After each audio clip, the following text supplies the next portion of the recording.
The Speck Presidio 2 grip case stands out as one of the most reliable options for the Galaxy S25 Ultra, offering an impressive balance of protection and usability. What really caught my attention is the newly designed inverted grip pattern, which provides excellent hold without making the phone feel awkward in your pocket.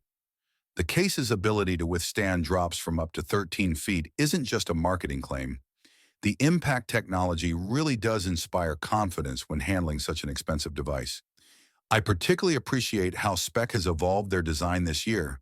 The raised bezels around the screen and camera array offer meaningful protection without adding unnecessary bulk, and the buttons maintain a satisfying click that you don't always get with protective cases. The case manages to achieve this while using 50% recycled materials, which is a thoughtful touch that doesn't compromise on quality.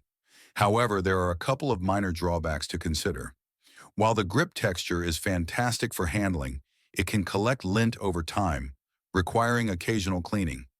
Additionally, the case comes at a premium price point, though it's justified given the level of protection and thoughtful design features. Despite these small issues, the Presidio 2 grip case is an excellent choice for anyone looking to protect their Galaxy S25 Ultra without sacrificing usability. The combination of serious drop protection, ergonomic grip design, and environmental consciousness makes it a compelling option, especially if you're worried about dropping your phone during daily use. Just be prepared to invest a bit more for this level of protection.